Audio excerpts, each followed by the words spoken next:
আর সূর্য মামা, কি সমস্যা কি তোমার? এত তেজ কি কারণে?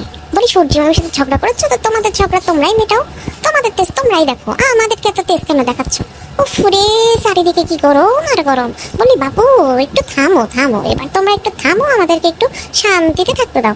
আর এই গরম মেনে নেওয়া যাচ্ছে না, জীবনটা শেষ হয়ে গেল। দেখো তো আমি পুড়ে পুড়ে কেমন কয়লা হয়ে গেছি তোমার তেজের কারণে। বলি তোমার তেজটা কমাও আর আমাদেরকে একটু শান্তিতে থাকতে দাও, তোমরা নিজেরা একটু স্বামী স্ত্রী শান্তিতে থাকো, বুঝলে? তুমি এখানে কি করো? গরমে ঘরের থেকে বের হওয়া যাচ্ছে না, আর তুমি এই সমুদ্রের পাড়ে দাঁড়ায় কার সাথে কি কথা বলতেছো? আমার সাথে কথা বলছিলাম। সূর্য মামা এত যে তেজ দেখাচ্ছে, সেই জন্যই তাকে বলছি যে সূর্য মামির সাথে ঝগড়া করে তেজটা আমাদেরকে না দেখে নিজের বউকে গিয়ে দেখাও। তোমাদের স্বামী স্ত্রীর মধ্যে আমাদেরকে কেন জড়াচ্ছ? আমাদের বাবা এত গরম সহ্য হচ্ছে না বাপু, আমাদেরকে একটু শান্তিতে থাকতে দাও, নিজেরাও শান্তিতে থাকো। এ কালুদা, তোমার মাথাটা কি খারাপ হয়ে গেল নাকি? তুমি সূর্য মামার সাথে কথা বলতেছো, উনি কি কথা বলতে পারে?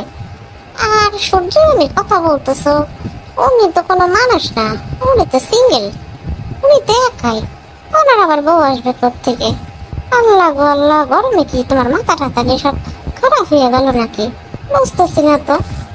হ্যাঁ, পাগল হয়ে যাচ্ছে আমি, এই গরমে আর থাকা যাচ্ছে না, আর মেনে নেওয়া যাচ্ছে না। কোথায় গেলে একটু শান্তি পাবো, কোথায় গেলে শান্তি পাবো বুঝতে পারছি না, আমি আসলেই পাগল হয়ে যাচ্ছি। আরে কালুদা, তোমার নিয়ে বড্ড বিপদে আছি তো।